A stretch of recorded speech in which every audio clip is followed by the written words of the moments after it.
원래 재산은 장남한테 가는 거야. 네가 한 건 며느리로서 당연히 해야 할 도리였으니까 유산은 탐낼 생각 마라. 5년간 시아버지의 대소변을 받아내고 새벽마다 시어머니의 아침상을 차린 제게 돌아온 건 시어머니의 비수 같은 모욕이었습니다. 저는 뒤도 돌아보지 않고 짐을 싸며 현관문을 나섰습니다. 어머님, 내일 아침상은 그 잘난 첫째 형님네 가서 받으세요. 쾅 하고 문을 닫고 나온 그날 시어머니는 제가 길바닥에서 굶어 죽을 거라 비웃었죠.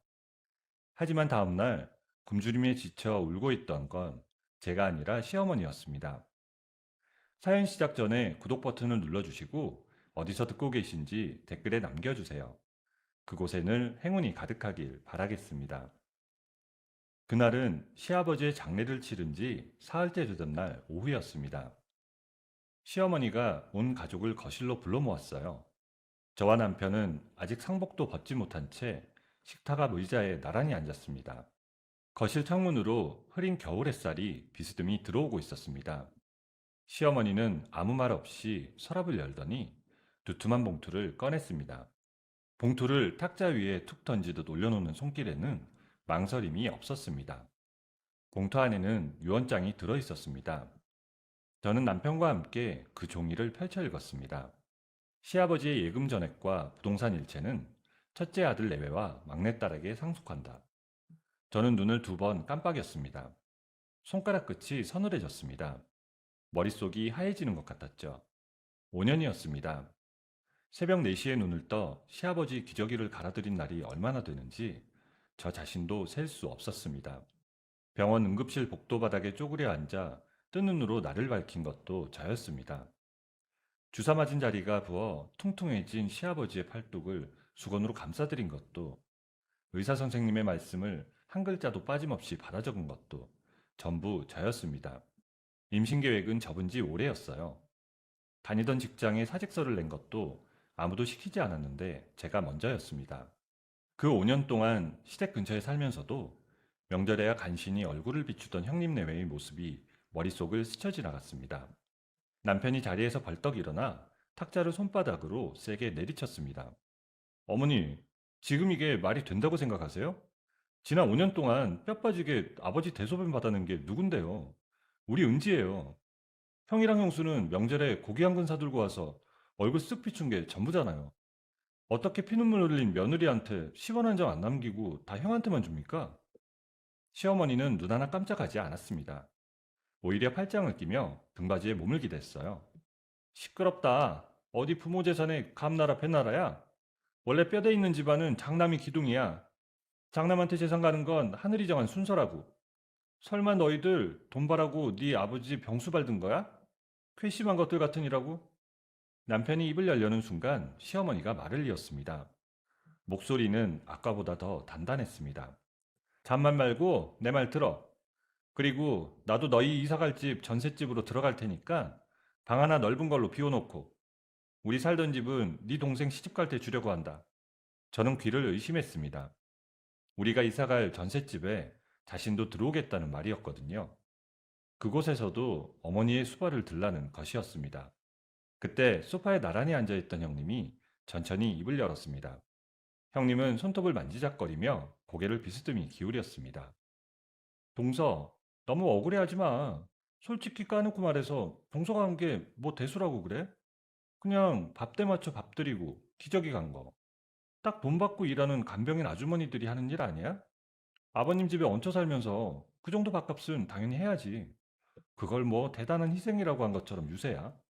신우이가 형님 옆에서 피식 웃으며 고개를 끄덕였습니다. 새언니, 솔직히 우리 엄마 말이 틀린 거 하나 없지. 아빠 집에서 공짜로 먹고 잤으면 그 정도 수발은 기본이지. 안 그래? 유산 못 받았다고 화내는 거 솔직히 너무 속보이잖아. 그 말이 귀를 타고 들어오는 순간 저는 가슴 한가운데가 뜨겁게 달아오는 것을 느꼈습니다. 시아버지의 낙상 사고가 걱정되어 가족들 동의를 일일이 구하고 거실과 안방에 홈 CCTV를 설치한 것도 저였습니다. 하루도 빠짐없이 병상일지를 손으로 적어내려간 것도 저였습니다.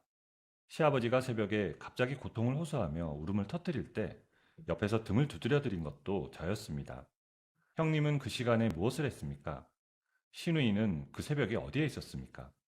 그 모든 것이 당연한 일이고 간병인 수준이라는 말 한마디로 지워지는 순간이었죠. 저는 천천히 의자에서 일어났습니다. 두 손을 테이블 위에 짚고 형님과 시누이, 그리고 시어머니를 차례로 바라보았습니다. 세 사람의 시선이 한꺼번에 저를 향했어요. 잘 알겠습니다. 5년 동안 피 말렸던 제 시간과 돈을 당연하게 생각하시네요. 좋습니다. 그럼 저도 더 이상 이 집안 며느리 안 하겠습니다. 오늘부로 어머님, 형님, 아가씨 다 인연 끊을게요. 뭐? 멋이 어째? 이것이 미쳤나? 시어미 앞에서 눈을 똑바로 뜨고 인연을 끊어? 네가 정령 미친 개로구나. 형님이 소파에서 몸을 앞으로 당기며 눈살을 찌푸렸습니다. 아휴, 동서. 참다 참다 이제 본색을 드러내네. 유산 안 준다니까 홧김에 막 나가는 거 봐. 어른 앞에서 버릇없이 굴지 말고 빨리 어머니한테 잘못했다고 빌어. 저는 대답하지 않았습니다. 식탁 위의 유언장을 한 번 더 내려다보다가 안방으로 걸음을 옮겼습니다. 장롱문을 열어 젖혔어요. 그날 밤 저와 남편은 아무 말도 하지 않았습니다. 꼭 필요한 옷가지들만 가방에 챙겨 넣었어요.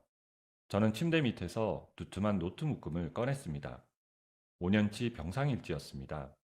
날짜마다 시아버지의 상태와 그날의 체온, 드신 음식과 복용약이 빼곡하게 적혀 있었어요. 저는 그 노트들을 가방 맨 아래 조심스럽게 넣었습니다. 그 옆에는 홈 CCTV 메모리 카드들을 투명 봉투에 담아서 하나씩 확인하며 챙겼습니다. 남편은 말없이 제 옆에서 자신의 짐을 쌌습니다.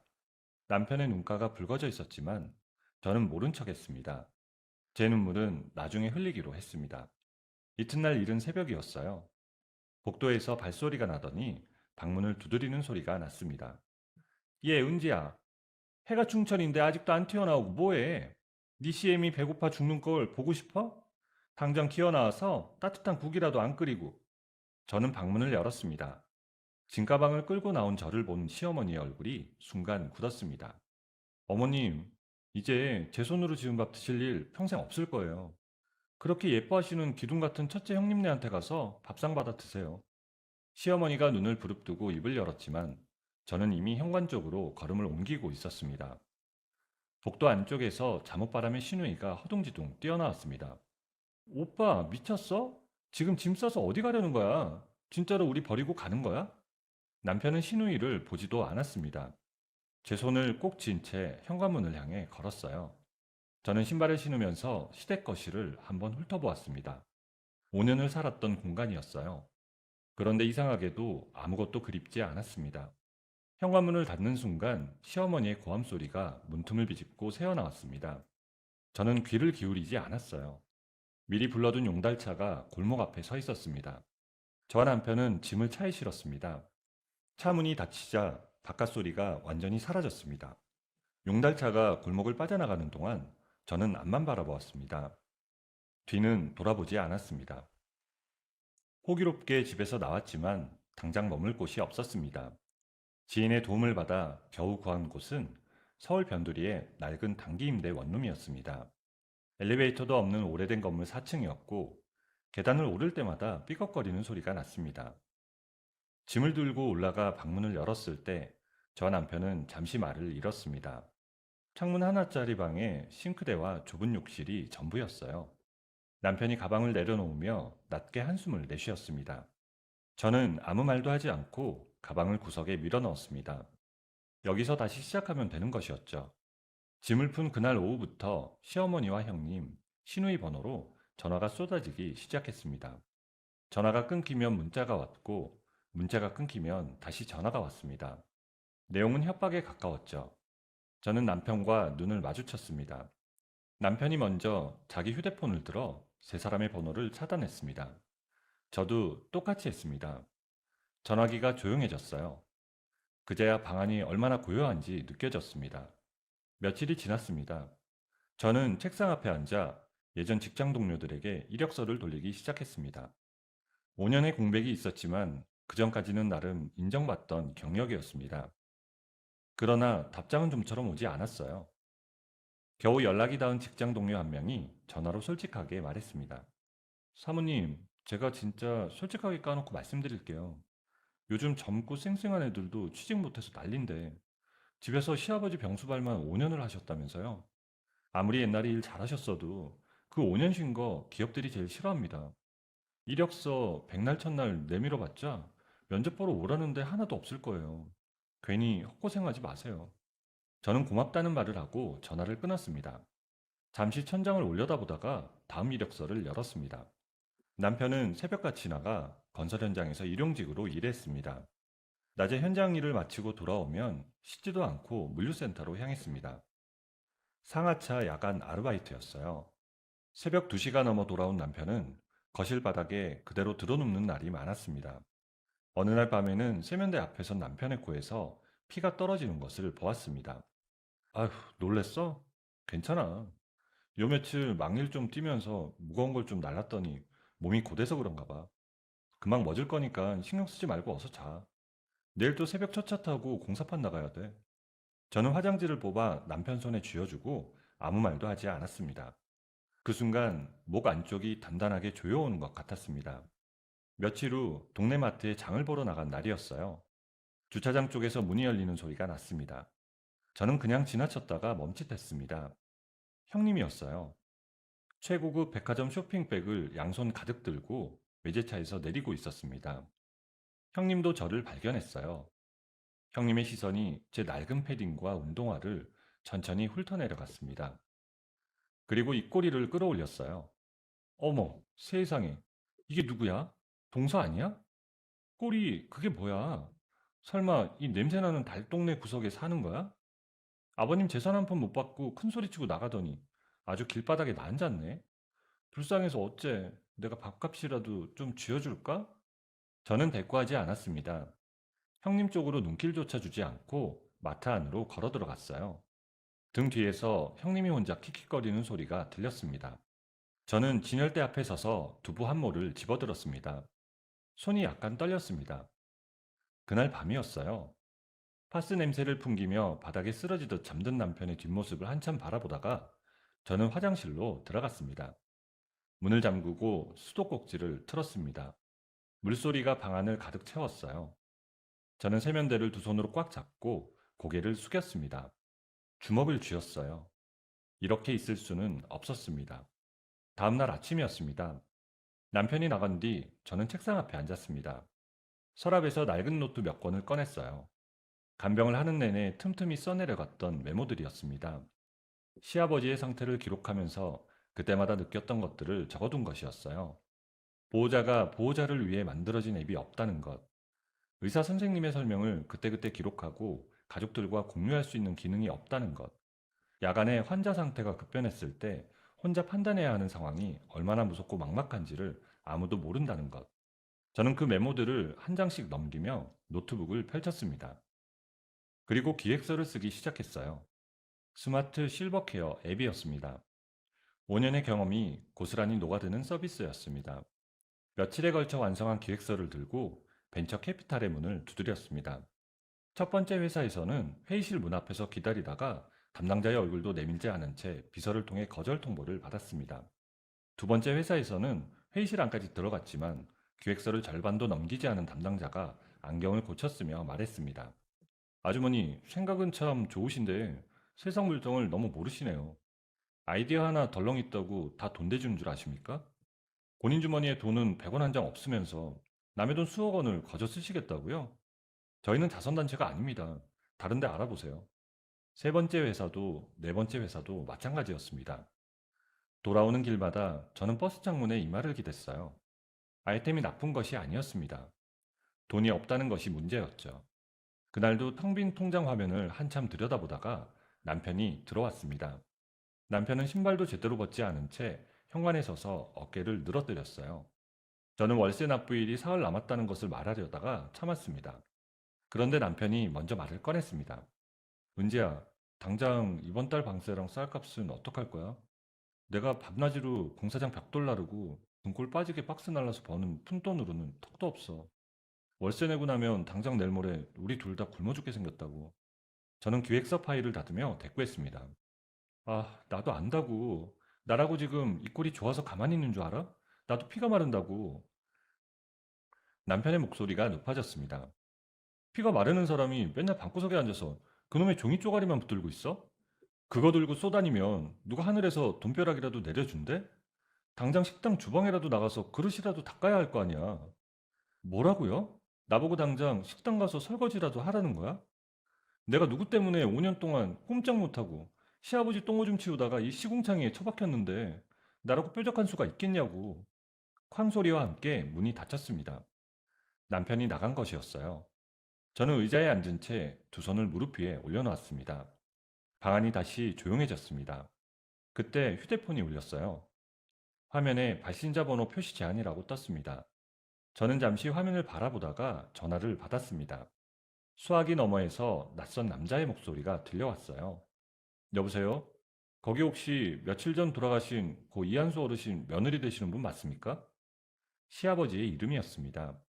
저는 등이 곧게 펴지는 것을 느끼며 천천히 대답했습니다. 네, 제가 며느리는 맞는데요. 대체 누구신데 저희 아버님 이름을 찾으시는 거예요? 다음날 오후였습니다.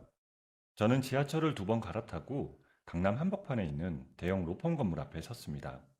유리로 된 건물 외벽이 차가운 겨울 햇살을 반사하며 번쩍였습니다. 로비 안내 데스크에 이름을 대자 직원이 엘리베이터 방향을 안내했습니다. 12층 회의실 문을 열었을 때 안쪽에 한 남자가 앉아 있었어요. 서류들을 가지런히 정리하던 남자가 고개를 들었습니다. 차갑고 날카로운 인상이었어요. 눈빛은 깊고 조용했습니다. 오셨습니까? 이쪽으로 편히 앉으시죠. 저는 의자를 당겨 앉았습니다. 변호사는 제 얼굴을 잠시 살피더니 서류 가방 쪽으로 손을 뻗었습니다. 많이 놀라셨겠지만 저는 고 이한수 어르신의 부탁을 받고 이 자리에 나온 겁니다. 어르신께서 돌아가시기 딱 1년 전 저희 로펌을 직접 찾아오셨거든요. 저는 시아버지의 이름이 나오자 가슴 한쪽이 조여오는 것을 느꼈습니다. 변호사는 서류 가방에서 두꺼운 파일철을 꺼내 회의실 탁자 위에 올려놓았어요. 파일 위에는 신탁자산계약서라는 글자가 적혀 있었습니다. 어르신께서는 아주 큰 돈을 저에게 수임료로 주시면서 이 계약을 몰래 맡기셨습니다. 백문이 불여일견이니 여기 서류 내용부터 직접 한번 확인해 보시죠. 저는 파일을 펼쳤습니다. 첫 장을 읽는데 눈이 멈췄어요. 수령인 명의에 제 이름이 적혀 있었습니다. 저 혼자였어요. 남편도 시어머니도 형님도 아니었습니다. 오직 저 한 사람의 이름만 있었습니다. 어르신께서는 며느님이 지난 5년 동안 얼마나 피눈물 흘리며 당신 곁을 지켰는지 누구보다 뼈저리게 알고 계셨어요. 그리고 본인이 눈을 감고 나면 남은 가족들이 며느님을 길거리로 내쫓을 거라는 것도 미리 다 내다보셨던 거예요. 저는 서류를 손에 쥔 채 말을 잇지 못했습니다. 예금과 부동산으로 포장된 껍데기 유산이 아니었거든요. 시댁 식구들이 물려받은 그 어떤 것보다 훨씬 가치 있는 현금성 자산이었습니다. 시아버지는 그것을 아무도 모르게 오직 제 이름으로만 예치해 두셨던 거였어요. 시댁 식구들은 이 돈의 존재를 꿈에도 모를 거예요. 앞으로도 알 일은 절대 없을 거고요. 그분들이 10원 한 장 건드리지 못하게 저희 로펌에서 법적으로 철통같이 막아두었습니다. 며느님만 마음 편히 쓰시면 됩니다. 저는 서류에서 눈을 떼지 못한 채 물었습니다. 저희 아버님이 그 아픈 몸을 이끌고 직접 이걸 다 준비하셨단 말씀이세요? 저 몰래 오직 절 위해서요? 변호사가 파일 뒤쪽을 넘기며 종이 한 장을 꺼내 탁자 위에 올려놓았습니다. 시아버지의 친필이었습니다. 글씨체가 많이 떨려 있었어요. 건강이 많이 나빠지신 뒤에 쓰신 것이 분명했습니다. 나 때문에 고생이 많았다. 네가 없었으면 나는 훨씬 일찍 눈을 감았을 거야. 이게 다는 아니지만 내가 해줄 수 있는 전부다. 저는 편지를 다 읽고 나서도 한동안 그 자리에 앉아 있었습니다. 눈물이 나올 것 같았지만 참았어요. 이 자리에서 울 수는 없었습니다. 저는 천천히 고개를 들고 변호사를 바라보았습니다. 변호사님, 저 아버님이 남겨주신 이 귀한 돈으로 제 사업을 다시 시작하고 싶습니다. 저 좀 팍팍 밀어주실 수 있나요? 변호사가 처음으로 입꼬리를 아주 조금 올렸습니다. 당연하죠. 그러라고 어르신께서 저희 로펌에 일을 맡기신 겁니다. 사모님은 앞만 보고 달리세요. 골치 아픈 법적인 문제는 제가 다 알아서 방패막이가 되어드릴게요. 저는 서류에 도장을 찍었습니다. 그 시각 다른 곳에서는 전혀 다른 일이 벌어지고 있었어요. 형님 내외는 시아버지에게 물려받은 상가 건물을 담보로 은행에서 거액을 빌렸습니다. 그 돈을 기획부동산 투기꾼들한테 한꺼번에 송금했어요. 두 배, 세 배로 불어날 것이라는 말을 믿은 것이었어요. 여보, 우리 이번에 이 땅에 투자한 거 제대로 대박 터지면 당장 강남 한복판에 삐까뻔쩍한 건물 하나 올릴 수 있어. 두고 보라지. 내 말이 맞나 틀리나. 형부가 서류에 사인을 하며 고개를 끄덕였습니다. 아, 그럼 진작에 아버님 살아계실 때 이렇게 팍팍 굴렸어야 됐는데 괜히 눈치 보느라 시간만 버렸잖아. 이제 떵떵거리는 우리 세상이야. 우리 세상. 한편 신우이는 예식장 계약서 앞에서 환하게 웃고 있었습니다. 시어머니에게 물려받은 현금으로 최고급 웨딩드레스를 고르고 서울 한복판의 가장 비싼 예식장을 예약했습니다. 엄마, 나 무조건 이 드레스 입을래. 이게 수입산이라 제일 비싸고 이쁘잖아. 돈도 빵빵한데 이런데 팍팍 좀 쓰자. 응? 시어머니가 카드를 내밀며 호탕하게 웃었습니다. 뭐냐, 뭐냐. 우리 금쪽 같은 막내딸 시집 가는데 돈이 대수냐? 엄마가 아빠 유산 싹 다 받은 거 뒀다 뭐해. 우리 딸기 팍팍 살려줘야지. 제일 비싼 걸로 확 긁어라. 예식장 직원이 난처한 표정으로 신우의 예비 시어머니 쪽을 흘끗 쳐다보았습니다. 예비 시어머니는 굳은 얼굴로 팔짱을 낀 채 창밖을 바라보고 있었습니다. 저는 그런 일이 벌어지는 줄 전혀 몰랐습니다. 로펌 건물을 나온 저는 바로 남편에게 전화를 걸었어요. 여보, 지금 어디야? 당장 하던 일 멈추고 빨리 내가 있는 쪽으로 와. 당신한테 아주 중요한 할 말이 있어. 남편이 물었습니다. 무슨 일이야? 혹시 빚쟁이들이라도 찾아왔어? 당신 목소리가 왜 그래? 덜컥 겁나게. 나쁜 일 아니니까 걱정 마. 우리한테 아주 기적 같은 일이 생겼어. 일단 빨리 와. 전화를 끊고 저는 로펌 건물 앞 벤치에 앉았습니다. 가방 안에 들어있는 서류 파일을 두 손으로 꼭 눌렀습니다. 시아버지의 떨리는 글씨체가 머릿속에서 지워지지 않았어요. 저는 입술을 꾹 눌렀습니다. 고맙다는 말을 들을 수 있는 곳이 없으니 그냥 하늘을 향해 속으로 말했습니다. 아버님, 제가 잘 쓰겠습니다. 며칠 뒤 로펌 사무실에서 법인 설립 절차가 시작되었습니다. 변호사는 서류 하나하나를 꼼꼼하게 검토하며 처리했어요. 저는 남편과 함께 개발자 채용 공고를 올렸습니다. 지원서가 하나씩 들어오기 시작했어요. 남편은 밤마다 지원서를 검토하며 밑줄을 그었습니다. 법인 설립 인가증이 발급되던 날이었어요. 변호사 사무실 한켠에 시아버지의 영정사진을 조심스럽게 세워두었습니다. 저와 남편, 그리고 변호사가 나란히 섰습니다. 법인 인감을 세 사람이 함께 손으로 잡았습니다. 변호사가 낮은 목소리로 말했어요. 두 분이 만드시는 그 사업, 제가 가진 인맥과 법적 지식을 총동원해서 반드시 업계 1위로 만들어 드릴게요. 어르신의 유지가 절대 헛되지 않게요. 남편이 고개를 끄덕이며 제 손을 꽉 쥐었습니다. 은재야, 우리 진짜 이 악물고 한번 제대로 해보자. 아버지 은혜에 보답하기 위해서라도 우리 보란 듯이 떵떵거리며 성공하자. 저는 영정사진 속 시아버지 얼굴을 바라보았습니다. 사진 속 시아버지는 그냥 조용히 웃고 있었습니다. 저도 작게 웃었습니다. 법인을 설립하고 한 달이 지났습니다. 유능한 개발자들을 영입하는데 시간이 걸릴 것이라고 생각했는데 예상보다 빠르게 팀이 꾸려졌습니다. 저는 매일 아침 가장 먼저 사무실에 출근했습니다. 5년간 직접 경험하며 손으로 적어주었던 메모들을 개발팀 앞에 펼쳐놓고 하나씩 설명했습니다. 보호자가 밤새 홀로 환자 곁을 지키며 느꼈던 공포, 의사 선생님의 말씀을 혼자 감당해야 하는 막막함, 가족들과 환자 상태를 실시간으로 공유할 수 없는 답답함. 개발자들은 처음에는 메모를 보며 고개를 갸웃거렸지만 설명이 이어질수록 노트북 화면에 빠르게 타이핑하기 시작했습니다. 수석 개발자가 안경을 고쳤으며 말했습니다. 대표님, 세상에, 저 진짜 소름 돋았어요. 지금 말씀하신 이 기능들, 시중에 나와 있는 앱에는 눈을 씻고 찾아봐도 없는 진짜 배기들이거든요. 이거 책상머리에서 대충 머리 굴려 나온 아이디어가 아닌데, 정말로 대표님이 그 긴 시간 동안 병수발 들면서 직접 다 겪으신 일들이에요? 네, 전부 다요. 5년 동안 새벽에 피 말라가며 제가 직접 겪고 또 울면서 노트에 적어둔 것들이에요. 단 하나도 제 살갗에 안 닿은 게 없어요. 개발팀이 일제히 고개를 끄덕였습니다. 그날부터 사무실에는 밤 늦게까지 불이 꺼지지 않았습니다. 앱이 정식으로 출시되던 날이었어요. 저는 사무실 안쪽에 팀원들과 함께 모여 앱스토어 화면을 바라보았습니다. 출시 버튼을 누르는 손이 약간 떨렸어요. 남편이 옆에서 제 손목을 살짝 잡았습니다. 여보, 떨지 말고 눌러. 우리 그동안 고생한 거 이제 세상에 보여주자. 가자. 저는 버튼을 눌렀습니다. 처음 이틀은 조용했어요. 가입자 수가 더디게 올라갔습니다. 저는 조급한 마음을 억눌렀어요.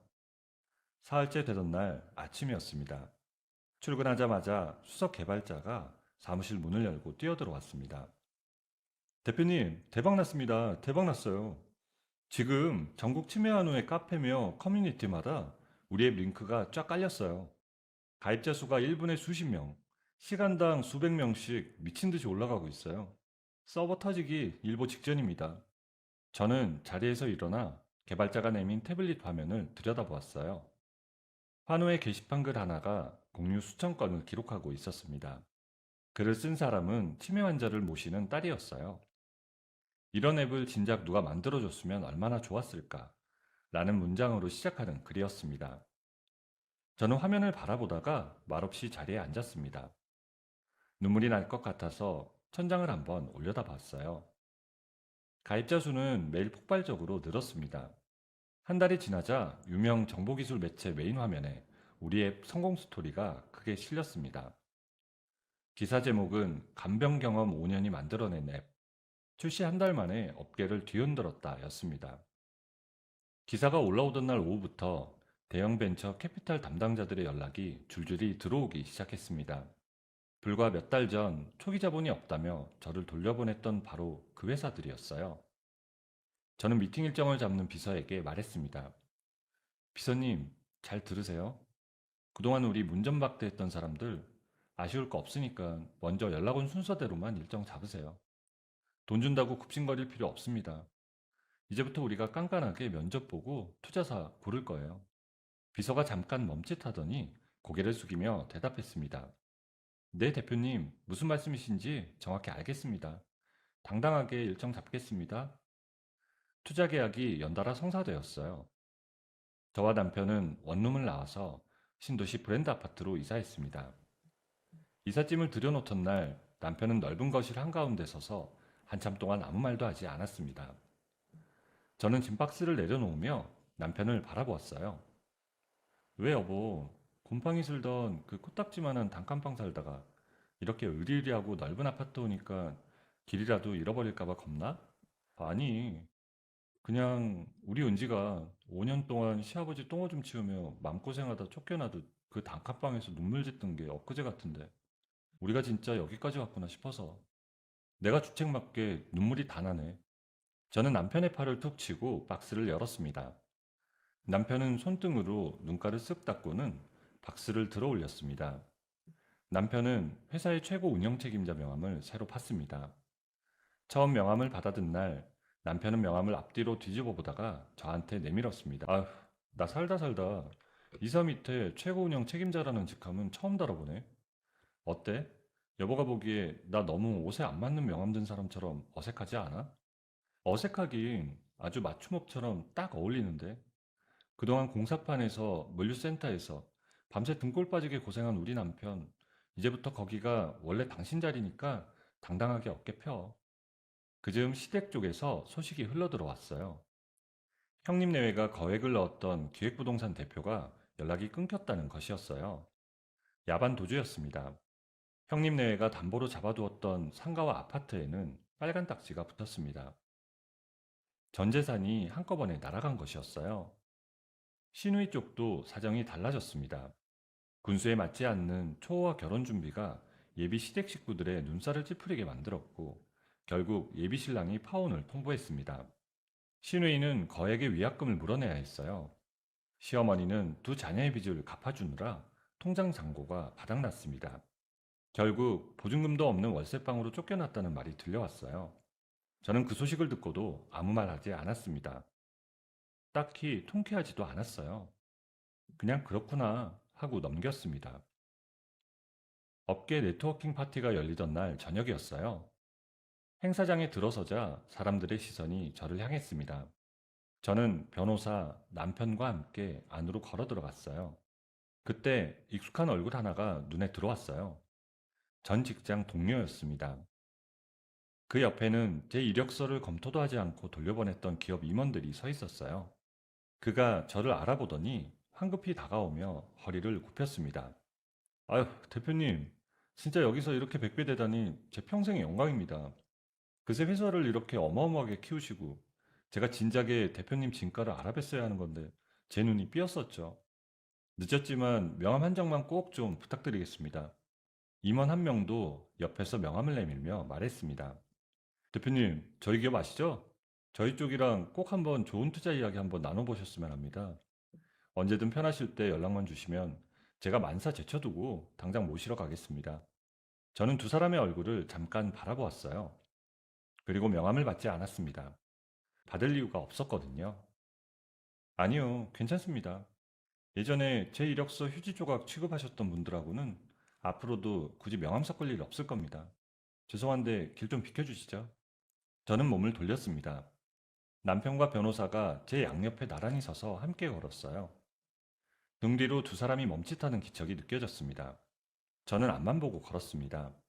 회사의 첫 대규모 투자 유치 성공 기념식이 열리던 날이었어요. 행사장 단상에 오른 저는 마이크 앞에 섰습니다. 수백 명의 직원과 투자자들이 객석을 가득 메우고 있었습니다. 저는 준비한 비전을 또렷한 목소리로 발표했어요. 말을 마치자 객석에서 박수 소리가 터졌습니다. 앉아있던 사람들이 하나둘 자리에서 일어났습니다. 기립박수였어요. 저는 단상 위에서 그 모습을 바라보았습니다. 화려한 조명이 눈부셨습니다. 단상을 내려오던 순간이었어요.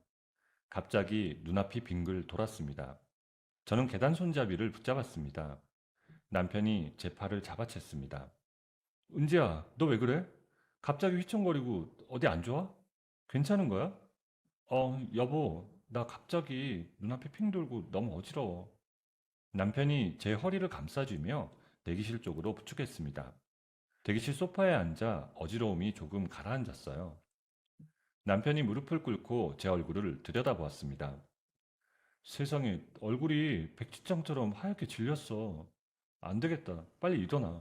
당장 병원부터 가자. 저는 고개를 저으려다가 멈췄습니다. 사실 며칠 전부터 이상한 느낌이 있었어요. 저는 잠시 생각하다가 천천히 고개를 끄덕였습니다. 투자 유치 기념식이 끝나고 며칠 후였습니다. 산부인과 진료실은 작고 조용했습니다. 저는 진찰대 위에 누워 천장을 바라보았어요. 의사 선생님이 초음파 기기를 배 위에 가져다 댔습니다. 화면에 작은 심장 박동이 깜빡이는 것이 보였어요. 의사 선생님이 모니터를 가리키며 말했습니다. 아유, 사모님, 정말 축하드려요. 여기 화면에 콩닥콩닥 뛰는 거 보이시죠? 아기 심장 소리예요. 지금 딱 8주 차예요. 아주 건강하게 잘 크고 있네요. 저는 화면을 바라보다가 아무 말도 하지 못했습니다. 임신 계획을 접은 것이 5년 전이었어요. 시아버지 병수발을 시작하면서 언제가 될지 모르겠다며 스스로 포기했던 일이었습니다. 의사 선생님이 초음파 사진을 뽑아 건네주었어요. 저는 그 사진을 두 손으로 받아들었습니다. 진료실 밖 대기실에서 기다리던 남편에게 사진을 내밀었습니다.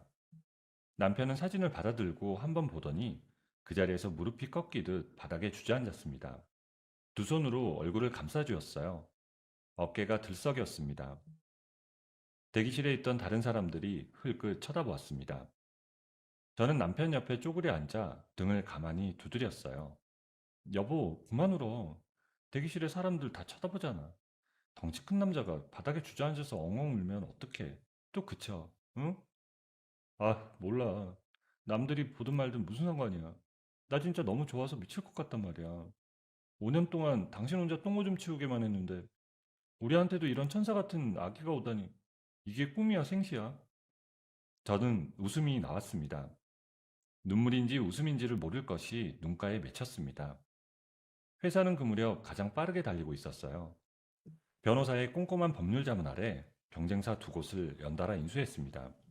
업계 안에서 우리 회사를 모르는 사람이 없을 정도였어요. 그의 연말 시상식에서 저는 올해의 여성 창업가상을 받았습니다.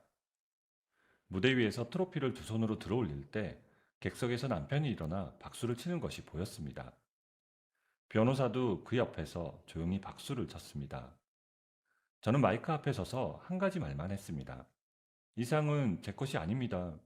지난 5년 동안 눈물 콧물 쏙 빼며 밑바닥에서 저를 아주 단단하게 만들어준 그 모진 시간 덕분에 제가 이 자리에 섰습니다.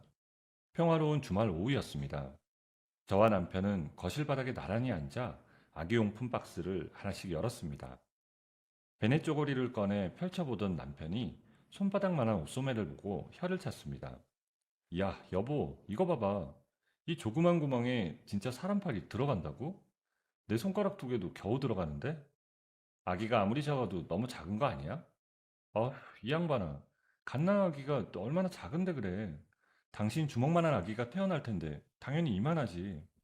나중에 아기 태어나면 행여나 부서질까봐 앉지도 못하겠네. 남편이 베네 쪼고리를 자기 팔뚝에 대어보다가 피식 웃었습니다. 저는 세탁망에 아기 옷들을 하나씩 넣었습니다.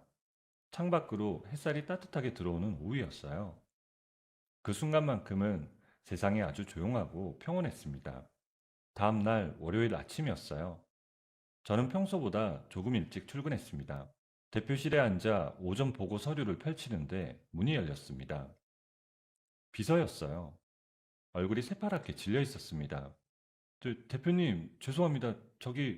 이게 방금 킥배달로 사무실에 들어온 상자인데요. 분위기가 너무 이상해서요.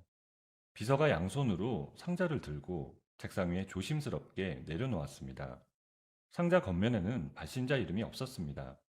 뚜껑을 열자 안에 사진들이 가득 들어 있었어요. 제 사진이었습니다.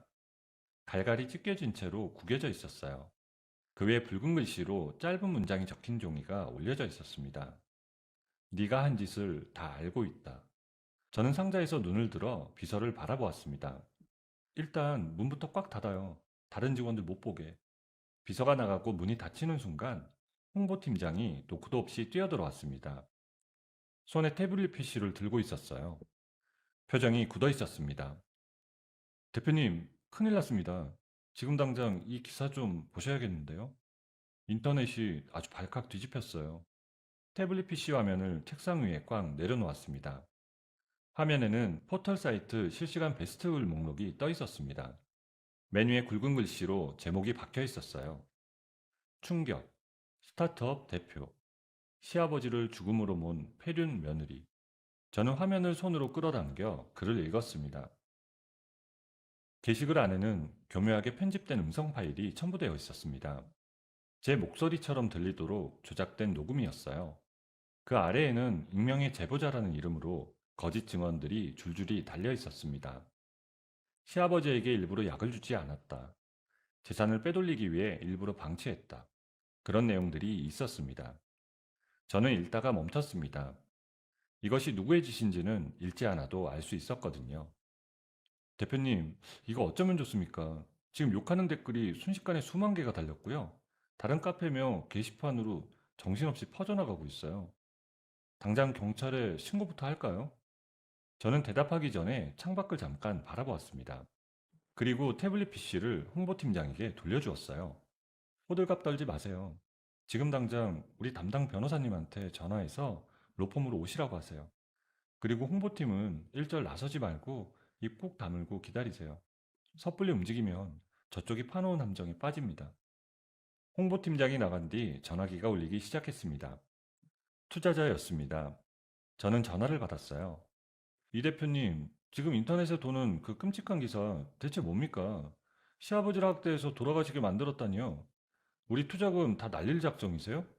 당장 똑바로 해명 안 하면 투자금 다 싹 다 빼버릴 겁니다. 대표님, 흥분하지 마시고 제 말 똑바로 들으십시오. 그거 다 돈 뜯어내려는 사기꾼들이 꾸며낸 거짓말이에요. 제가 뿌리째 뽑아서 확실하게 밟아버릴 테니까 딱 며칠만 조용히 지켜보십시오. 제 회사 이런 허접한 수작에 절대 안 무너집니다. 전화를 끊자마자 또 다른 전화가 울렸습니다. 저는 화면을 뒤집어 책상 위에 엎어놓았어요. 로비 쪽에서 항의 전화가 빗발친다는 내용의 메모가 비서실에서 밀려 들어왔습니다. 앱스토어 평점이 급격히 떨어지고 있다는 개발팀 보고가 올라왔습니다. 저는 의자에 등을 기댔습니다. 한 손을 아랫배 위에 얹었어요. 뱃속에서 작은 심장이 뛰고 있을 것이었습니다. 저는 숨을 천천히 들이마셨습니다. 책상 모서리를 손으로 꽉 잡았습니다. 지금 무너지면 안 되었습니다. 홍로글이 게시된 지 단 하루 만이었어요. 아침에 출근한 개발팀장이 대표실 문을 두드리며 들어왔습니다. 얼굴이 하얗게 질려 있었어요. 대표님, 큰일 났습니다. 지금 회사 앱이고 홈페이지고 완전히 목통이 됐어요. 나쁜 마음 먹고 몰려든 사람들이 한꺼번에 접속하는 바람에 서버가 팍 터져버렸다고요. 저는 자리에서 일어나려다 멈췄습니다. 아랫배 아래쪽에서 묵직한 통증이 느껴졌어요. 처음에는 긴장 때문이라고 생각했습니다. 그런데 통증이 가라앉지 않았어요. 자리에서 일어서는 순간 다리 사이로 무언가 흘러내리는 것이 느껴졌습니다. 저는 그 자리에 그대로 굳었습니다. 남편이 대표실로 뛰어들어온 것은 바로 그때였어요. 저의 얼굴을 본 남편의 표정이 굳었습니다. 은지야, 너 왜 그래? 얼굴에 핏기가 하나도 없잖아. 식은땀 흘리는 것 좀 봐. 무슨 일이야? 여보, 나 빨리 병원 좀 가야 할 것 같아. 우리 아기. 남편은 더 묻지 않았습니다. 즉시 119에 전화를 걸었습니다. 구급대원들이 들것을 들고 대표실로 들어오는 동안 직원들이 복도에 멈춰서서 바라보았습니다. 저는 들것에 실리면서 개발팀장에게 말했습니다. 팀장님, 무슨 수를 써서라도 서버 복구부터 당장 시켜요. 그리고 우리 담당 변호사님한테 지금 바로 연락해가지고 회사로 부르시고요. 개발팀장이 고개를 끄덕이는 것을 보며 저는 눈을 감았습니다. 병원에 도착하자 의사 선생님이 곧바로 진찰을 시작했습니다.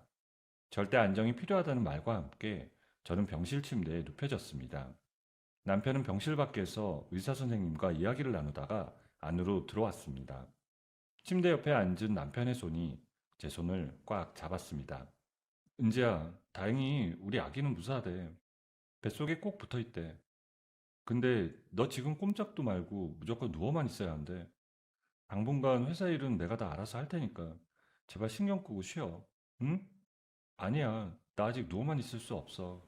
당장 해야 할 일이 산더미야. 이은지, 제발 고집 좀 부리지 마. 너 잘못되면 어쩌려고 그래. 내 새끼 무사히 지키려면 내가 내 손으로 이 끔찍한 일장 총몽 끝내야 돼. 저 인간들이 내 피 같은 회사 망치고 나를 천하의 몹쓸년으로 만들게 놔둘 수는 없어. 남편은 잠시 제 얼굴을 바라보다가 입을 다물었습니다. 그때 병실 텔레비전 화면이 눈에 들어왔어요. 탐사보도 프로그램이었습니다. 모자이크 처리된 여자가 카메라 앞에 앉아 눈물을 닦고 있었습니다. 목소리만 들어도 누군지 알 수 있었어요. 형님이었습니다. 아휴, 우리 시아버지가 돈 한 푼 못 써보고 억울하게 돌아가셨어요. 우리가 아무리 좋은 병원, 큰 병원에 모시겠다고 사정을 해도 그 여자가 끝끝내 막았다니까요. 아버님 재산 자기 혼자 다 독차지하려고 일부러 병수발 드는 척 쇼를 한 거예요, 쇼를. 저는 텔레비전 화면을 바라보았습니다. 손이 이불을 움켜쥐었습니다. 형님은 카메라를 향해 고개를 숙이며 말을 이었습니다. 가엾은 우리 아버님. 마지막 눈 감으시는 그 순간까지 그 독사 같은 며느리한테 철저하게 이용만 당하시다가 가신 거라고요. 세상에 어떻게 이런 무서운 일이 있을 수 있답니까? 방송이 끝나기도 전에 뉴스 속보 자막이 화면 아래를 가로질렀습니다. 성난 시위대가 회사 건물 앞에 모여들고 있다는 내용이었어요. 잠시 후 화면이 바뀌며 회사 건물 앞 현장이 생중계되었습니다. 사람들이 계란과 밀가루를 들고 건물 입구 앞에 서 있었습니다. 아파트 입구 쪽도 마찬가지였습니다.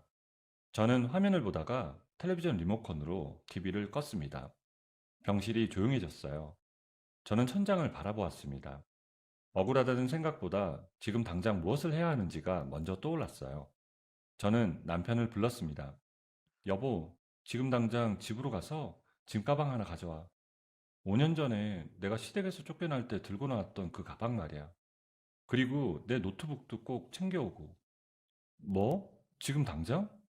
은지야, 너 지금 절대 안정 취하라니까. 의사 선생님 말 못 들었어? 알아. 나 못 움직이니까 당신 보고 당장 뛰어가서 가져오라는 거잖아. 한시가 급해. 잔말 말고 빨리 가. 남편이 자리에서 일어났습니다. 남편이 나간 뒤 저는 변호사에게 전화를 걸었습니다. 변호사님, 저 지금 병원 응급실 거쳐서 병실에 누워 있어요. 만사 제쳐두고 당장 제 병실로 좀 와주셔야겠어요. 알겠습니다, 대표님. 묻지 않고 바로 출발할게요. 1시간 뒤 남편이 짐가방과 노트북을 들고 병실로 돌아왔습니다. 변호사도 서류 가방을 들고 뒤따라 들어왔어요. 저는 침대에 반쯤 몸을 일으켜 앉았습니다. 남편이 짐가방을 침대 옆에 내려놓았습니다. 저는 가방 지퍼를 열어 5년치 병상일지 노트 묶음을 꺼냈습니다. 노트를 펼치며 특정 날짜를 손가락으로 짚었습니다. 여보, 여기 내가 짚어주는 날짜들 똑똑히 봐. 이날, 이날, 그리고 이날. 이 날짜에 찍힌 우리 시댁 거실 CCTV 영상 폴더 찾아. 카메라 메모리 카드는 가방 안쪽 주머니에 다 모아놨어. 남편이 가방 안쪽을 뒤져 투명 봉투를 꺼냈습니다. 메모리 카드들이 날짜별로 정리되어 들어있었어요. 변호사가 노트북을 열고 메모리 카드를 꽂았습니다. 저는 날짜를 하나씩 불러주었습니다. 2010년 10월 10일, 새벽 2시에서 3시 사이 영상 틀어보세요. 아버님이 제일 고비셨던 날이에요. 변호사가 파일을 열었습니다. 화면에 거실 홈 CCTV 영상이 재생되었어요. 시아버지가 거실에서 고통스러워하며 소파 팔걸이를 붙잡고 쓰러지는 장면이었습니다. 그 시각 형님 네외는 현관으로 들어오다가 시아버지를 발견하고는 서로 얼굴을 마주보더니 그대로 안방 쪽으로 걸어 들어갔어요. 변호사의 손이 멈췄습니다. 세상에, 이런 결정적인 증거 영상이 전부 다 고스란히 남아 있었습니까? 그럼요. 제가 그 지옥 같은 집구석에서 그냥 밥만 한 줄 아셨어요? 5년치 날짜별로 영상, 사진, 녹음 파일 하나도 안 빼놓고 다 챙겨왔어요. 저는 다음 날짜를 불렀습니다. 그리고 다음 거 틀어보세요. 2011년 1월 1일 오전 11시. 시아버지 가방 놔두던 서랍 쪽 비추는 카메라 영상이에요. 변호사가 파일을 찾아 재생했습니다. 화면 속에서 형님이 시아버지의 가방을 열고 안쪽을 뒤지는 장면이 나왔습니다. 두툼한 봉투를 꺼내 자신의 핸드백 안에 집어넣는 장면까지 선명하게 찍혀 있었어요. 수술비로 모아두었던 현금이었습니다. 남편의 얼굴이 굳어졌어요. 아니, 저 인간이 진짜 아버지 수술비에 손을 대? 이걸 내가 진작 알았더라면 다리 몽둥이로 확 부러뜨려 놓는 건데 흥분하지 마. 지금은 열내고 감정 부릴 때 아니야. 우리는 철저하게 이 증거로만 숨통을 조일 거니까 똑바로 봐. 마지막으로 저는 녹음 파일 폴더를 열게 했습니다. 시어머니가 저에게 퍼부었던 폭언이 담긴 파일이었어요. 재생 버튼을 누르자 시어머니의 목소리가 흘러나왔습니다. 변호사가 재생을 멈추지 않고 끝까지 들었습니다. 다 듣고 난 뒤 변호사는 노트북 화면을 닫으며 입을 열었습니다. 대표님, 게임 끝났습니다. 이 정도 증거면 저쪽은 뼈도 못 추려요. 내일 아침 해 뜨자마자 주요 언론사 기자들 싹 다 부르겠습니다. 장소는 저희 회사 대강당 잡고 전면전 시작하겠습니다. 네, 좋습니다. 저도 그 자리에 당장 나갈게요. 아니, 대표님, 그래도 지금 쓰러지셔서 절대 안정 취하셔야 하는 몸인데. 아니요, 제가 직접 제 눈으로 보고 제 입으로 터뜨려야 끝나는 싸움입니다. 정 못 걷게 하면 휠체어라도 타고 나갈 테니까 단상 위에 제자리 무조건 만들어 놓으세요. 변호사가 잠시 저를 바라보다가 고개를 끄덕였습니다. 남편은 제 손을 잡고 아무 말도 하지 않았습니다. 병실 창문 너머로 도시의 불빛들이 하나씩 켜지고 있었습니다. 저는 노트를 덮고 눈을 감았어요. 뱃속에서 아기가 조용히 숨을 쉬고 있을 것이었습니다. 조금만 더 기다려 하고 속으로 말했습니다. 이제 얼마 남지 않았습니다. 증거 수집을 마친 다음날 오전이었습니다. 변호사의 연락을 받은 주요 언론사 기자들이 하나둘 회사 대강당으로 들어섰습니다. 강당 앞줄에는 카메라와 마이크를 든 방송국 취재진들이 자리를 잡았어요. 뒷줄에는 태블릿 PC와 노트북을 펼친 온라인 매체 기자들이 빼곡하게 앉았습니다. 강당 안이 웅성거리기 시작했어요. 기자들이 서로 얼굴을 마주보며 무슨 내용인지 짐작하려는 눈치였습니다. 그때 무대 연문이 열렸어요. 변호사가 먼저 들어왔습니다. 그 뒤로 남편이 휠체어를 밀며 들어왔습니다. 휠체어에는 제가 앉아 있었어요. 강당이 순식간에 조용해졌습니다. 카메라 플래시가 한꺼번에 터지기 시작했습니다. 저는 눈을 가늘게 뜨고 정면을 바라보았어요. 얼굴은 창백했지만 눈빛은 흔들리지 않았습니다. 남편이 휠체어를 단상 중앙 마이크 앞에 세웠습니다. 저는 마이크를 잡았습니다. 기자님들, 제가 오늘 아픈 몸을 이끌고 이 자리에 나온 건 구차하게 변명이나 해명 따위를 하려는 게 아닙니다. 그 인간들이 입에 침도 안 바르고 떠들어댄 새빨간 거짓말, 그 뒤에 숨겨진 추악한 진짜 진실을 제 손으로 직접 까발려드리기 위해서입니다. 강당 뒤쪽에서 누군가 기침 소리를 냈습니다. 그 외에는 아무 소리도 없었습니다. 저는 옆에 있는 직원에게 고개를 끄덕였어요. 스크린에 첫 번째 화면이 떴습니다. 5년치 병상일지였어요. 날짜별로 빼곡하게 손으로 적혀 있는 페이지들이 한 장씩 넘어갔습니다. 시아버지의 체온과 식사량, 복용약과 그날의 상태가 단 하루도 빠짐없이 기록되어 있었습니다. 저는 마이크를 통해 말했습니다. 화면에 보이는 저 노트들, 제가 지난 5년 동안 단 하루도 빠짐없이 피눈물 흘리면서 직접 손으로 써내려간 시아버님 병상일지입니다. 그 옆에 있는 건 병원에서 떼온 진료기록 원본이고요. 제가 아버님 약을 빼돌리고 방치했다고요? 원하시는 분들은 이 회견 끝나고 단상 위로 올라오셔서 종이 한 장 한 장 직접 눈으로 똑똑히 확인해 보십시오. 앞줄에 앉아있던 기자 한 명이 손을 들었습니다. 아니 대표님, 노트야 본인이 얼마든지 입맛대로 지어내서 적을 수 있는 거 아닙니까? 그걸 어떻게 100%라고 진실이라고 믿습니까? 그런 질문 나오실 줄 알았습니다. 그럼 100마디 말보다 확실한 다음 영상을 직접 눈으로 확인하시죠. 스크린에 두 번째 화면이 재생되었습니다. 홈 CCTV 원본 영상이었어요. 화질이 선명했습니다. 시아버지가 거실에서 고통스러워하며 소파 팔걸이를 붙잡고 쓰러지는 장면이 나왔습니다. 그 순간 현관문이 열리며 형님 내외가 들어왔어요. 두 사람은 쓰러지는 시아버지를 발견하고 잠시 멈췄습니다. 그리고 아무 말 없이 안방 쪽으로 걸어 들어갔어요. 강당 안에서 낮은 탄식 소리가 새어나왔습니다. 영상이 끊기지 않고 이어졌어요. 다음 장면에서는 형님이 시아버지의 가방을 열고 두툼한 봉투를 꺼내 자신의 핸드백 안으로 집어넣는 모습이 선명하게 찍혀 있었습니다. 수술비로 모아두었던 현금이었어요. 강당 안이 술렁이었습니다. 앞줄 방송 카메라들이 일제히 스크린 쪽으로 돌아갔습니다. 손을 들었던 기자는 아무 말도 하지 않았습니다. 방금 보신 영상 5년 전 시댁 식구들 전부 다 동의받고 거실에 달아두었던 홈 CCTV 원본 영상이에요. 단 1초도 짜집기 안 한 진짜 원본입니다. 아버님이 숨 넘어가며 쓰러지시는데도 소름 끼치게 그냥 안방으로 쑥 들어가 버리는 저 두 사람. 그리고 아버님 수술비까지 훔쳐가는 저 손버릇. 저게 바로 방송에서 가짜 눈물 흘리던 제 형님의 진짜 시커먼 속내입니다. 세 번째 순서였습니다. 스피커에서 음성이 흘러나오기 시작했어요. 인터넷에 퍼진 조작 녹취록의 원본 전체 파일이었어요. 조작된 버전과 원본을 나란히 재생하자 편집된 부분이 어디인지 명확하게 드러났습니다. 잘라낸 앞뒤 문맥이 복원되자 의미가 완전히 달라졌어요. 이어서 제가 직접 녹음해 두었던 시어머니의 음성 파일이 재생되었습니다. 시어머니가 저를 향해 퍼부었던 폭언과 저주가 스피커를 통해 강당 안을 가득 채웠습니다. 강당 앞줄에 앉아있던 기자 몇 명이 인상을 찌푸렸어요. 뒷줄에서는 타이핑 소리가 멈췄습니다. 음성 파일이 끝나자 변호사가 앞으로 나왔습니다. 서류 가방에서 두 가지를 꺼내 들었습니다. 시아버지의 친필 편지와 신탁증서 원본이었어요. 변호사가 마이크를 잡았습니다. 기자 여러분, 잘 들으십시오. 고 이한수 어르신께서는 돌아가시기 딱 1년 전 그 아픈 몸을 이끌고 저희 로펌을 직접 찾아오셨습니다. 당신 곁을 지켜준 며느리에게만 모든 자산을 물려주고 나머지 피도 눈물도 없는 가족들은 단돈 10원 한 장 뺏어가지 못하게 법적으로 아주 꽁꽁 묶어달라는 간곡한 의뢰셨습니다. 변호사는 친필 편지를 카메라 쪽으로 들어 올렸습니다. 여기 제가 들고 있는 고인의 친필 편지를 보십시오.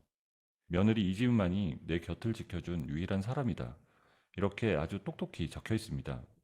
반면에 방금 여러분이 두 눈으로 확인하신 CCTV 영상 속 저 유족들은 어떻습니까? 고인이 고통에 몸부림치며 쓰러지는데도 모른 척 버려두고 심지어 고인의 목숨줄인 수술비까지 훔쳐 달아났습니다. 이게 인간이 할 짓입니까? 변호사가 서류를 내리며 말을 마쳤습니다. 저희 측은 오늘 기자회견이 끝나는 즉시 허위사실 유포로 인한 명예훼손, 회사 서버를 마비시킨 업무방해, 그리고 고인의 수술비를 훔쳐간 특수횡령 혐의까지 모조리 묶어서 관련자 전원을 형사고발할 겁니다. 절대 선처나 합의는 없습니다. 법이 허락하는 가장 무서운 처벌을 받게 할 겁니다. 강당 안이 완전히 조용해졌습니다. 공격적인 질문을 준비하고 앉아있던 기자들은 노트에서 눈을 떼고 스크린만 바라봤습니다. 생중계 화면의 실시간 댓글창은 보이지 않았지만 남편이 옆에서 태블릿 PC 화면을 가만히 꺼버렸습니다. 볼 필요가 없었습니다. 기자회견이 끝나기도 전에 남편의 휴대폰이 진동했습니다. 남편이 화면을 확인하더니 저를 내려다보며 말했습니다. 여보, 방금 연락 왔어. 그 가짜뉴스 내보냈던 방송국 놈들 자기들 홈페이지 메인에 납작 엎드려서 대문짝만하게 사과문 올렸대. 저는 고개를 끄덕였습니다. 마이크를 내려놓고 의자 등받이에 기댔습니다. 그날 저녁 뉴스 메인 화면에는 시댁 식구들이 경찰서 입구에서 수갑을 찬 채 끌려가는 장면이 나왔습니다. 형님과 시어머니가 서로의 머리채를 잡고 발길질을 했습니다. 이거 나요. 엄마가 인터넷에 글 올리라고 다 시킨 거잖아. 왜 이제 와서 쏙 빠지고 나한테 독박을 씌워? 내가 감방 가게 생겼는데 엄마 혼자 살겠다고? 멋이 어째? 이 썩으려나. 돈 다 까먹고 빚더미에 나 앉으니까 왠지 그년 돈이라도 뜯어내자고 먼저 살살 꼬드긴 게 누군데? 어디서 애미를 물고 늘어져? 이 쳐 죽이려나. 카메라 앞에서 두 사람이 서로를 향해 쌍욕을 퍼붓는 장면이 고스란히 전파를 탔습니다. 다음날 아침부터 상황이 바뀌었어요. 탈퇴했던 유저들이 사과글을 올리며 앱으로 돌아오기 시작했습니다. 앱스토어 평점이 빠르게 회복되었어요. 투자를 보류했던 벤처 캐피탈 담당자들에게서 연락이 왔습니다. 기존보다 2배가 넘는 금액을 입금하겠다는 내용이었어요. 회사 주가는 상한가를 기록했습니다.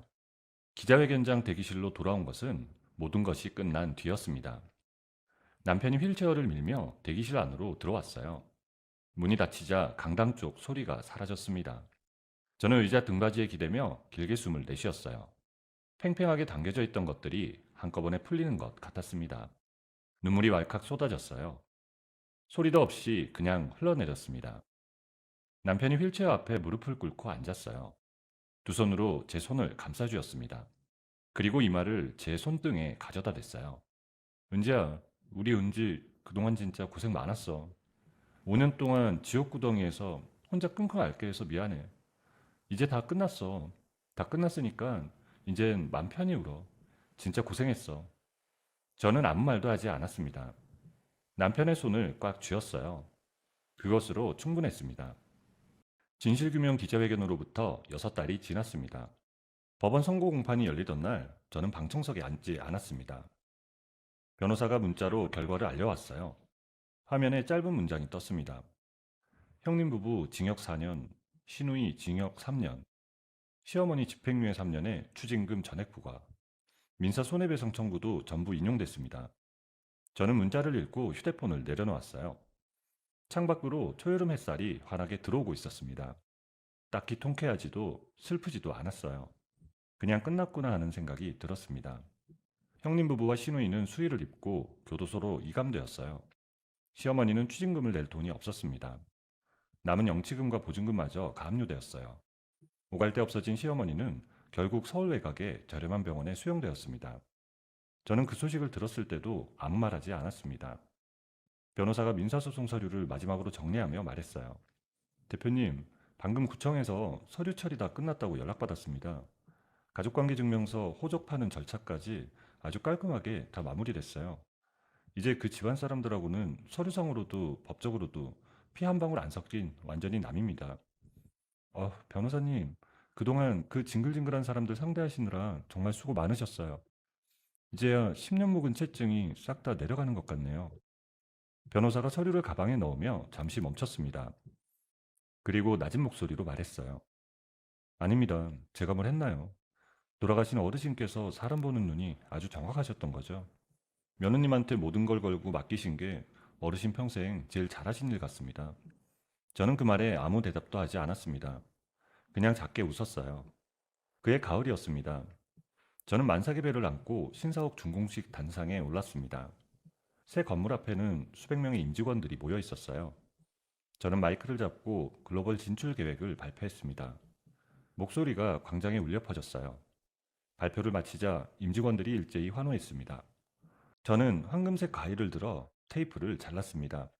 찰칵하는 소리와 함께 테이프가 끊어졌어요. 박수 소리가 터졌습니다. 그 순간이었어요. 아랫배 아래쪽에서 묵직한 느낌이 왔습니다. 저는 가위를 든 채 그 자리에 멈춰섰어요. 남편이 제 옆에서 눈치를 채고 팔을 잡았습니다. 은지야, 너 왜 그래? 갑자기 배가 뭉쳐? 세상에, 지금 신호 온 거야? 여보, 나 배가 너무 아파. 우리 아기 지금 나오려나 봐. 빨리 구급차 좀. 남편이 즉시 구급차를 불렀습니다. 임직원들이 길을 열었습니다. 구급차가 도착하는 동안 남편은 제 손을 놓지 않았어요. 병원에 도착하자마자 분만실로 곧장 이동했습니다. 남편은 분만실 문 앞에서 제 손을 꽉 쥐었다가 간호사의 안내에 따라 손을 놓았습니다. 문이 닫혔습니다. 얼마나 지났을까요? 분만실 안에서 울음소리가 터져 나왔습니다. 세상에서 가장 우렁차고 건강한 울음이었습니다. 문 밖에 서 있던 남편이 벽에 등을 기대고 천천히 바닥으로 주저앉았습니다. 두 손으로 얼굴을 감쌌어요. 어깨가 들썩였습니다. 딸이었어요. 며칠 후 1인실 병실이었습니다. 침대 위에 작은 아기가 누워 잠들어 있었어요. 저는 아기의 손가락을 손끝으로 살며시 건드렸습니다. 아기의 손가락이 꼬물거렸어요. 남편이 의자를 침대 쪽으로 당겨 앉더니 제 어깨를 감싸 안았습니다. 그리고 이마에 깊이 입을 맞췄습니다. 저는 아기에게서 눈을 떼지 않은 채 말했어요. 여보, 이것 봐. 손가락 꼬물거리는 것 좀 봐. 그 모진 풍파 다 견뎌내고 우리한테 와준 아주 귀하고 예쁜 우리 딸이다. 천사같이 예쁜 내 새끼. 우리 은지 똑 닮아 우리 딸이야. 여보, 나 진짜 너무 행복해서 눈물이 다 난다. 두 사람은 한동안 아무 말도 하지 않았습니다. 병실 창문으로 가을 햇살이 조용하게 들어오고 있었어요. 그로부터 몇 년이 흘렀습니다. 따뜻한 봄 주말 오후였어요. 저는 남편과 나란히 걸었습니다. 딸아이가 우리 부부의 손을 하나씩 잡고 우리 사이에서 걸음을 옮겼어요. 잔디밭 공원이었습니다. 햇살이 풀밭 위에 환하게 쏟아지고 있었어요. 딸아이는 잔디밭을 보더니 손을 놓고 앞으로 달려갔습니다. 남편이 달려가는 딸아이를 향해 뛰어갔어요. 금세 딸아이를 따라잡은 남편이 아이를 번쩍 들어 목마를 태웠습니다. 딸아이가 까르르 웃으며 남편의 머리를 두 손으로 잡았습니다. 저는 그 모습을 바라보며 발걸음을 멈췄어요. 공원 한편에 설치된 대형 전광판에서 뉴스가 흘러나오고 있었습니다. 가석방 출소 후 또다시 사기 혐의로 구속 송치되는 형님의 모습이었어요. 예전보다 훨씬 늙고 초라해진 얼굴이었습니다. 저는 그쪽으로 시선이 가다가 고개를 돌렸습니다. 볼 이유가 없었거든요. 남편이 목마를 태운 채 저를 향해 걸어왔습니다. 딸아이가 높은 곳에서 저를 내려다보며 두 팔을 벌렸습니다. 엄마, 나 여기 하늘만큼 높이 있어. 아빠 어깨 위가 세상에서 제일 높아. 엄마도 빨리 내 옆으로 올라와. 엄마는 무거워서 거기 못 올라가요. 우리 딸 떨어지지 않게 아빠 머리카락 꽉 붙잡고 있어. 남편이 제 옆에 서며 어깨를 툭 부딪혔습니다. 어허, 이은지 대표님, 하늘같이 귀하신 우리 딸내미가 오시라는데 감히 안 오고 버텨? 얼른 이쪽으로 안 와? 내가 거기까지 올라가면 당신 허리 부러져서 병원 신세 짓느라고 우리 집 기둥 와르르 무너지잖아. 당신이나 우리 예쁜 딸 떨어지지 않게 꽉 잡아. 딸아이가 위에서 또 까르르 웃었습니다. 저는 딸아이의 작은 발을 손으로 감쌌어요. 햇살이 따뜻했습니다. 바람이 잔디 위를 부드럽게 지나갔어요. 저는 눈을 가늘게 뜨고 앞을 바라보았습니다. 시댁 현관문을 힘껏 닫던 그날의 내 손이 떠올랐습니다. 짐가방을 끌고 나와 뒤도 돌아보지 않던 그 새벽이 떠올랐고요. 그날의 저는 앞이 보이지 않았습니다. 그런데 지금 이 자리에 서 있습니다. 저는 남편의 팔짱을 끼고 딸아이가 달려가는 잔디밭을 향해 천천히 걸음을 내디뎠습니다. 세상을 살다 보면 가끔은 착하고 성실하게 사는 것이 바보처럼 느껴질 때도 있습니다. 하지만 남몰래 흘린 눈물과 땀방울은 절대 사람을 배신하지 않으며 언젠가 반드시 눈부신 보상으로 돌아온다는 것을 다시 한번 깨닫게 해주는 통쾌하고 가슴 뭉클한 이야기였습니다. 지난날의 아픈 상처를 훌훌 털어버리고 다정한 남편과 예쁜 딸과 함께 당당하게 인생 2막을 열어가는 주인공의 앞날에 늘 따뜻한 봄날만 가득하기를 진심으로 응원합니다. 여러분, 오늘의 이야기를 어디서 듣고 계신가요? 구독 버튼을 눌러주시고 댓글에 남겨주시면 감사한 마음으로 인사드리겠습니다. 감사합니다.